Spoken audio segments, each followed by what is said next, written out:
Welcome back. This is Megan with 10,000 Swords, and I am here today to talk to you guys about that executive skills assessment that you might have gotten in your email. So, if you're an email subscriber of mine, this week I sent out an assessment that I actually took from the book that we started talking about last week, which is, I'll hold it up, Smart but Scattered Teens. All of this information that I am sharing with you came from this book. It was fantastic. I picked it up to help with some of my coaching with teenagers as far as confidence issues. And I started picking into my own teenagers' heads, and I wanted to share it with you because I think it's so incredibly important, not only for our teenagers, but for ourselves. Because as I started reading it, I realized that a lot of things started making more sense for me, and why certain parts of what I would try and do to keep myself organized were difficult for me, and then why I would butt heads with one of my kids over one way that, like, with the way that they work as opposed to a way that my brain works. So this is a huge thing for you to understand about your teenagers, but also about yourself. So after I finish this video, I will post a link to that assessment. What you'll do is you'll fill out a quick form. It's just your name and your email address, and it will pop you that assessment. And you go through and you just rate. There's 3 questions, like chunks of 3 questions, and you go through and you rate yourself on a scale from 1 to 7, which would be disagree, slightly disagree, kind of disagree, I'm neutral, all the way up. And then you score each of those sections, and it tells you what executive skills might be really stellar for you, which is great to know because we want to know what our strengths are. But it will also tell you where you have some weaknesses. And then we move into what we want to talk about today. Why do we need to know this anyway? How can I do anything about it, and what's important? So that's what I want to share with you today. So this might be a little bit longer, but I hope that you're here to really dig into how you can help your teenager be successful in school and even past school, just to be successful in life, because these are skills that don't go away. When we say executive skills, I think we think about how to be a good CEO or how to be a good boss. And it's so much more than that. It's really about the skills that you need to be able to just organize your house, organize your life, even just hold down any job. So these skills are not just skills that help you be successful in school or help you to be a really great corporate executive someday. These are life skills. All right. So, what I want to do is I want to start with kind of reviewing the assessment like I just did. And I will tell you that link, I'm going to post that. So if you're watching this live on Facebook, then let me know. And if you have any questions about that. And if you're watching this on YouTube, then I will post it there as well. So either way, I will make sure you get the link to be able to take this assessment. Teenagers, there is an assessment on there for you. Parents, there's also an assessment on there for you.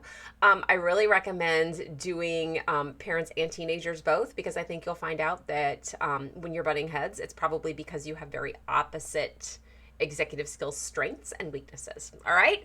So I want to start talking to you about a student that will not be named, but this student, very, very articulate, really quick thinker, gets good grades, can carry on fantastic conversations, but their room is a disaster. And their locker is like, like one of those stories where the kid opens the locker and everything just like falls out and there's like a rotten banana peel, and they open their book bag and like bugs, like just a disaster. Okay. So a total mess. Really, the teachers love him. And, they cut this kid a lot of slack because he's totally likable and he's totally smart and totally somebody that you want to give them slack because you can tell that they're trying. And they're so personable, like this kid that you just want to be around because they're funny and all of that. But the teachers also know that they're cutting them slack because everything's always late, or it's messy, or it's not, they bring it in and it's got like a coffee stain and it's crumpled or something like that all over their paper. So, another example would be like a student who's on the honor roll and they're always on time and they're organized, or they ask questions and they want to be sure that they understand everything, But then their parents are like, you're a little intense. Or their teacher's like, it's going to be okay. You just got to cut it back just a little bit because they're really anxious about almost to the point of panic over their performance, and they can't step back, and they can't bring themselves back to that place where they feel like they've got some comfort in who they are and their abilities. And these are two totally separate kids, right? One of them is very organized and very always they get a B and they lose it. My daughter is like, oh my God, I'm gonna get a B, and I'm like, oh, woo, actually a B is good.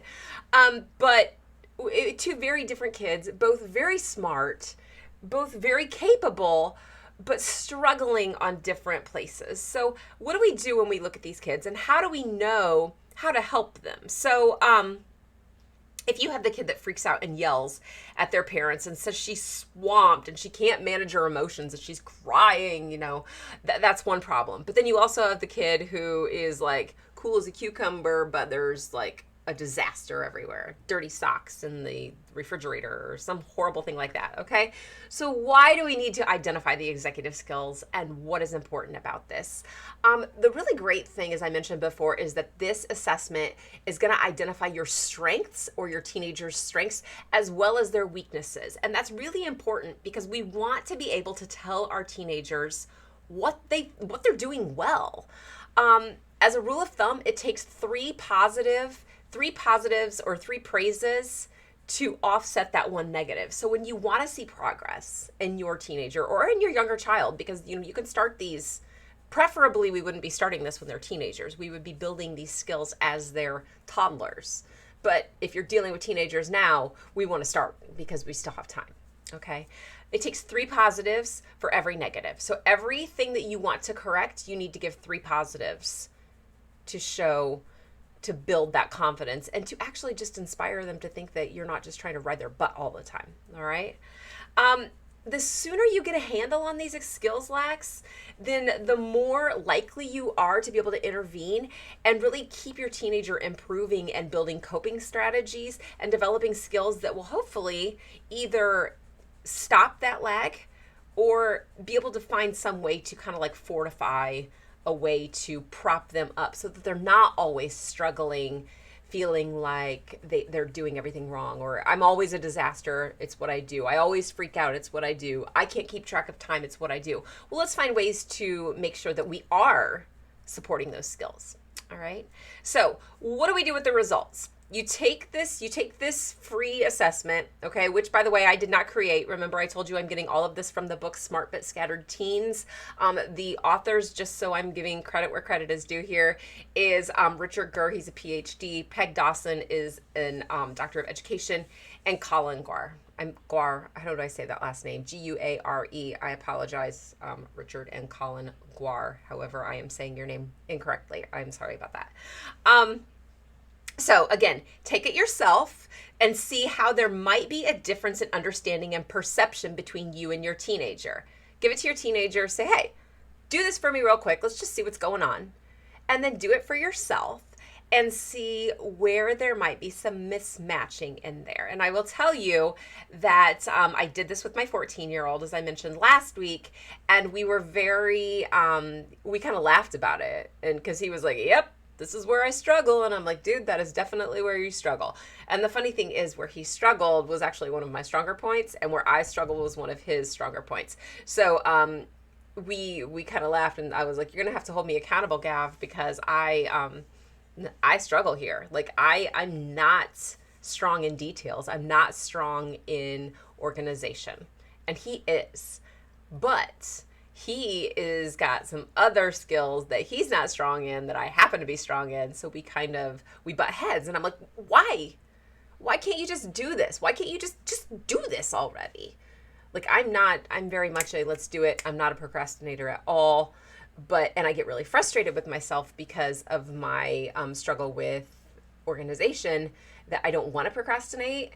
I just have that compartmentalizing things is difficult for me because I do everything at once. And he doesn't. He does one little thing at a time, which is where I freak out. Okay? Does that make sense? All right. So, what we want to do is we want to get a handle on these skills so that we can start not only building up some techniques for ourselves, even though our brains are probably done developing, but really offering that opportunity to our teenagers or our younger children. And they do make this book, they do have Smart But Scattered Kids. So, if you are dealing with a kid who's not a teenager, grab that book. It's really, really fantastic. I imagine the assessment will be very similar, but maybe just worded differently so that younger kids can understand it. It's not hard to understand anyway. I'm positive if you have an 8-year-old, they can understand it. So let's see. What we want to do is take it yourself, have your teenager take it, and then we want to identify the sources of conflict that are hurting your child's chances of success. So where is your child struggling? Are they struggling with seeing the big picture? Are they struggling with emotional control? Are they struggling with time management? Are they struggling with organization? And how do we deal with those struggles? And how do we say, okay, I see now when you get so frustrated, or when I see that you're trying to keep everything together, but do you know how? Do you know how to do that? Because I think it's easy for me to say, put these things in the right folder. And they're like, I don't understand what you want me to do. And I'm like, just clean your room. It'll take a half an hour. I don't know where to start. So those things are, we get so frustrated and we assume that they've developed these skills that they just haven't. So we're assuming they know how to do something that their brain literally doesn't know how to process. And that really changes our perception on how do I fix this? And as a teacher in the classroom, when I see kids that are coming in like, well, that was due today. Sometimes I have to take a step back and look at that and say, yes. And when we talk about scheduling, or we talked about this, it's not because they don't want to. It's because they're as frustrated as we are and they have no idea how to fix it. Or they don't even realize that it's a thing sometimes. And last week I mentioned the reason that some of these skills are lacking can be because of brain trauma. Okay, it doesn't necessarily have to be brain trauma. It could be that your child has got some other developmental things going on. It could be attention deficit issues, which is not brain trauma, or it could be that they have some other genetic stuff going on. But for kids who have had multiple concussions, or even a single bad concussion, for kids who have had emotional trauma, the loss of a parent, abuse, neglect, for kids who had severe anxiety as a kid, that's trauma. And what that does is that takes your brain and it prunes out all of these neurons and it fosters them other places, or it pushes them other places, okay? So instead of developing these skills, your brain has gone into fight, flight, or freeze, or it's just stopped for a minute, either because you conked it really hard or because it's been forced to live on survival mode. Okay? So your approach is really going to depend, after you take this assessment, after your teenager takes this assessment, your approach to your teenager is really going to depend on your teenager. I am not going to approach a grouchy, easily angered kid the same way I'm going to approach the kid who cries easily, or the kid that's like, what's your problem? It's fine. I got this. Those are 3 separate kids with 3 separate reactions. And the good news, parents, is that you are the person that will know that reaction better than teachers, better than coaches, better than counselors, because you've watched your kid do this since they were little. And we've seen what their personality dictates. So you, parents, are in a very unique position to be able to stop this first and to bring it to the attention of teachers. Because I would say if parents knew how to identify this weakness in their students or in their child, and they came to me and said, hey, Betty over here, she really struggles with organization, and we're working on this at home. And I know sometimes she comes in and there's things hanging out her backpack. And we're working on it. We want her to be responsible for this, but right now she's struggling. That as a teacher or that as a coach is really something that I appreciate, because I'm like, oh, well, I just assumed she just shoved stuff in there so she could get out of here. Well, no, she's trying. She literally can't. And we need to teach her how to do that. All right? All right, moving on. There are going to be 5 ways typically that teenagers react to this, and you can kind of gauge where you think your teenager will be. I'll give you a heads up with these. And you'll recognize, I think, which one sounds most like your teenager. All right. The first one is the I can't kids. These kids, I like to say, are they like to be, they know they struggle, and they want to just say, well, I can't, because you don't have a problem with that. And so will you fix it for me?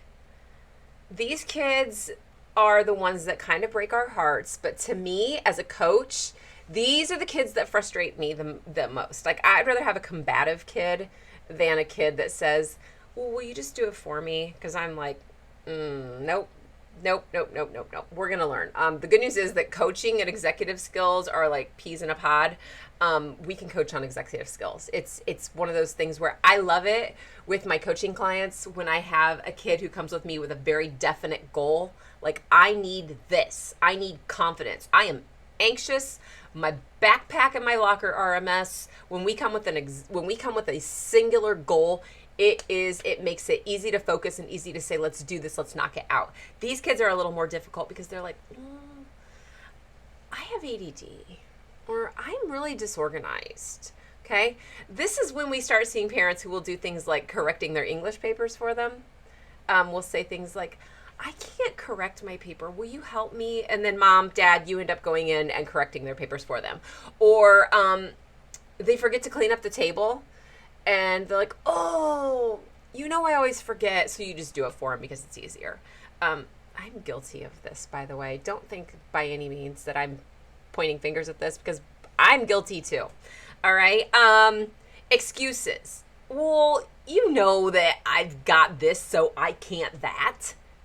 Or I forgot. I promise next time I'll do it. That's a big one with these kids. These are the I can't kids, or you fix it for me kids.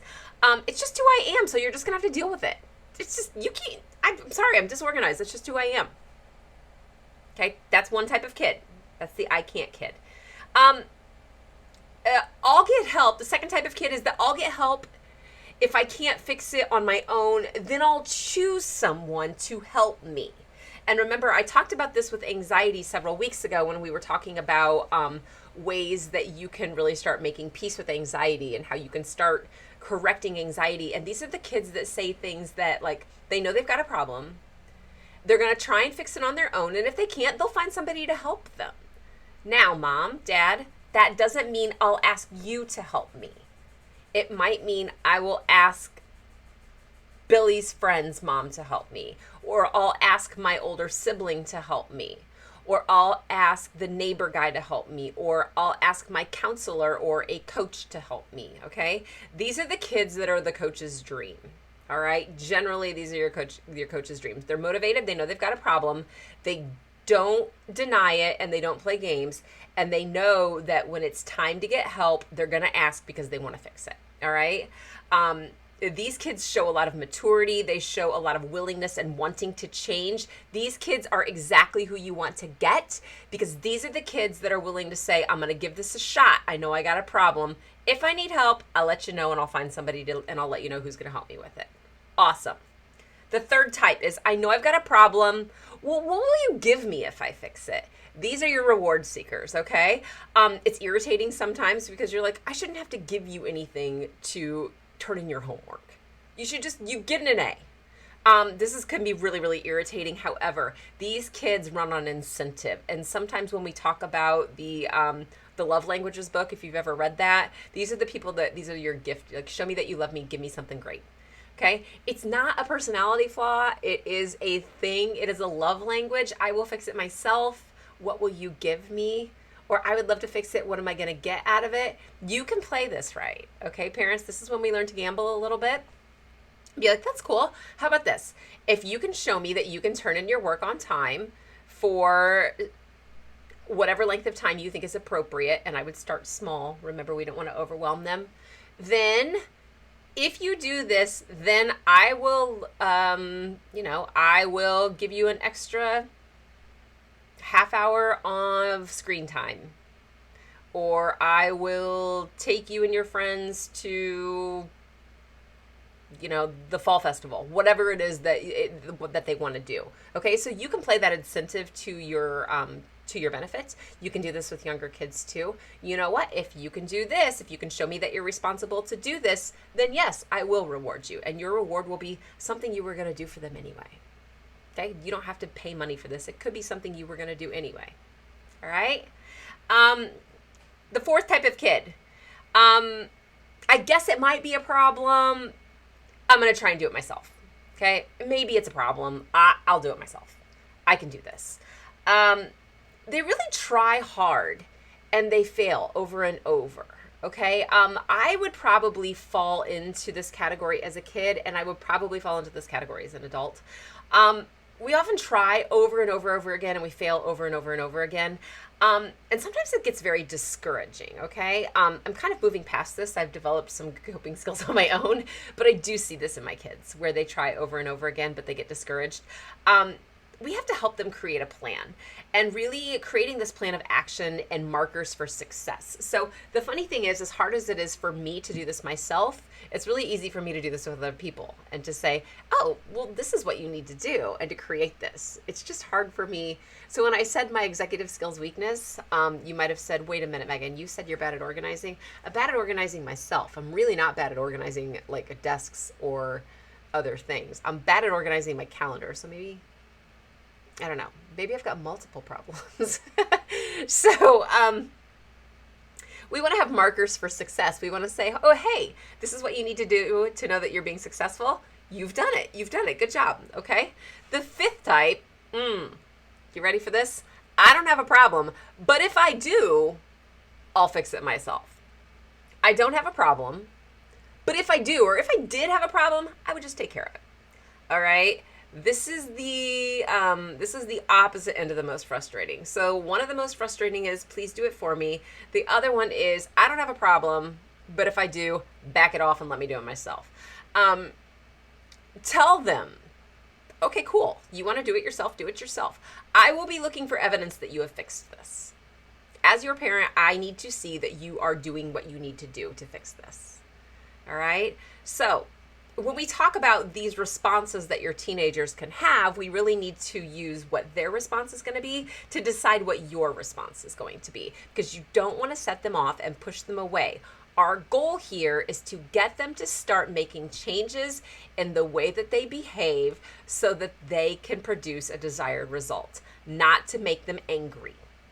All right. We don't want to shut them down. We don't want to make them angry. We don't want to tell them they're not successful. We want to make them feel successful so that they are successful. All right. So your skills are really going to go hand in hand with your personality. And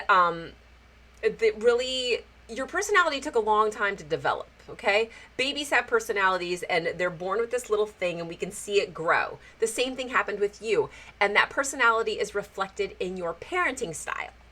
All right. So these are habits. We've created these habits and they really take intention and time to change. So we don't want to change your personality and who you are, and we don't want to change their personality or who they are. We just want to adapt how we're approaching them to fit their personality better. I hope that makes sense. What we want to think about here is, do you match up with your teenager? Do your executive skills or your personality match up with your teenager? If you answer yes after you take these assessments, then we're at an understanding. We understand each other. Man, I know that's really hard for me too. We should work on this because we're both kind of in the same boat. Or, you know what? We're both going to get mad. Let's both figure out how we need to do this. If you're matching your teenager, great. If you're not, that's when we come into conflict and confusion, okay? If your executive skills strength is time management and your teenager's weakness is time management, you're going to have them in line all the time and they're going to be like, I don't even see a line. I'm going to go do that instead. And then we're going to have fights. So what we want to think about here is the effort to complete a task is actually in direct correlation to the perception of the task. The effort to complete a task is in direct correlation to the perception of the task. I know, that's like, what? I don't know what that means. how much effort it takes for you to do something is based on how you perceive it or how you look at it. So if I look at time management, I'd be like, oh, that's easy. Just go ahead and get it done. When my 14-year-old looks at time management, he's like, I can't do that. I don't have near enough time, or that's going to take me forever. I'm like, no, it's easy. And then they say, no, this is impossible. It can't be done. So it's in direct correlation of our perception. Everything is perception, guys. Try and remember, everything is perception. All right. So we want to think about this, the lens of the executive skill that we're addressing.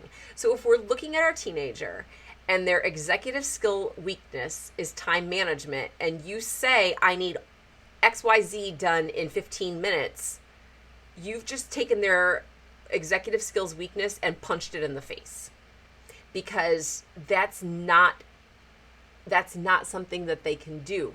You need to start smaller. You need to start addressing it from, okay, we have to leave the house in 15 minutes. These are the 3 things I need to do done.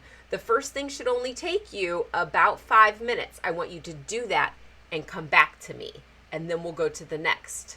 Okay, we set them up for success. We don't say 15 minutes, go, because they're going to be like, oh, look at this over here. Look at that over there. I have 15 minutes. I could sit down and watch TikTok. And then all of a sudden, if you've ever watched TikTok, it's like you blink and it's 4 hours later. And I get that because that's happened to me before too. All right. So the parenting styles that make it difficult for parents to help their kids work on executive skills. Okay. Parents, I am not picking on you. I am telling you, these are the things that we do as parents that make it really difficult for our children and our teenagers to improve their executive skills. And we mean well. We're not trying to mess up. So if I say something that stings, I'm sorry, but there's a reason it stings. Okay? One of those parenting styles is the over-involved parents. Guys, I'm talking to my Gen X friends now, okay? You hear me, Gen Xers? We were the generation that pretty much did it on our own. We're like, I can figure this out. I don't need your help. We are the most over-involved helicopter group of parents out there. It is true, and it is a problem. And for some of us, it is to the point where we don't let our kid do anything because, oh my God, they might mess it up. Who cares? Let them mess up, okay? I will tell you that this isn't it. I'm a Gen Xer, yes, but I was a Gen Xer who was raised with a mom who stayed home, so I might not fall into the typical role of a Gen Xer. I might be a little more millennial, which is weird because I definitely am not a millennial. But over-involved, micromanaging parents are actually causing, you can make your executive skills function or deficit worse. We need to let our kids fail. I'm sorry. I know you don't want them to fail. I don't want them to fail. I don't want my own kids to fail, but that is how we learn. Let them struggle. Let them fail. Okay? And then take the opportunity to go back in after that failure and say, all right, what do we do wrong? What can we change? And then we've taught an executive skill. We've taught adaptation and flexibility. We've taught things that they need to know. But in order for them to get to that point, they have to learn that skill. And they don't learn that skill when everything has been easy and they don't have to think too hard. Okay? Let them do it. It'll be okay. Now, I'm not saying let your kid go out and get hit by a bus crossing the street. Teach them how to cross the street. But I am saying that let them forget their papers at school and then don't take it to them. Okay? Let them miss an overnight because they didn't plan and tell you. Let them go do something that's slightly scary for you, like go into the locker room and change clothes. After you've told them, this is the way to do this safely, now go do it. Don't follow them everywhere. Let them learn. They will be okay. Okay? This really can cause resentment on the part of your kids. They're going to be like, why won't you leave me alone and let me do this myself? Okay, we don't want our kids to resent us, but we're causing a lot of resentment with this overparenting, micromanaging. All right, resentment, intrusion, and then they become dependent on you. They become this type one, I can't kids, you do it for me kids. Okay, we don't need that. We want kids who are self sufficient, strong, able bodied, able minded, and willing to take risks. Yes, you want your child to be a risk taker. All right. So the second type of parents who make it difficult for their kids when they have an executive skill deficit are parents who want to help, but they don't follow through. Raise your hand if you're guilty. Remember I told you this whole thing with me? This is me. I can make a chart and be like, hey, see this? You see how we're going to do this, and this every morning, and we're going to follow through? Go do that. Because I'm really good at hands off. I'm really good at backing up and letting my kids fail to a fault. This one stung with me. Okay, this was my stinger. Checklist and behavior plans. They initiate the process, and then they drop the ball. Okay, because we've done it. We've told them what to do, and then we drop the ball. This is me. This leaves everybody discouraged because, like, man, I made the chart. Why didn't you follow the chart? And then they're like, I'm sorry, you don't know how to follow the chart. And I'm like, man, why don't you know how to follow the chart? Okay. Then it gets to the point where they feel like, it obviously wasn't that important. You made the chart and then you didn't make me follow the chart. So teenagers are like, chart, I'm not following your stupid chart. You'll forget about it in 2 weeks. True. Okay. This is the second type of parenting that is really super frustrating. The third type, parents who are reluctant or afraid. They are afraid to upset their teenager. I don't want to make them mad. I mean, sometimes they're anxious. I don't want to give them anxiety. What if they're depressed? What if they hurt themselves? What if they run away from home? These are the parents who are afraid to rock the boat because they're afraid that they will upset their kid to the point that they will make excuses for them. Oh, they can't do that because they've got this problem. Or the kids learn how to take advantage of this really, really quick. Remember those type 1 kids? Or they blame themselves for the circumstances. You know, Johnny wouldn't be like this if his dad and I wouldn't have split up when he was a baby. Maybe, maybe not.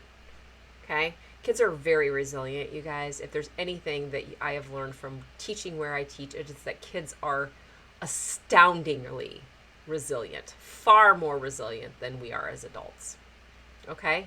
And something else we need to know, yes, there are parents who have unrealistic expectations.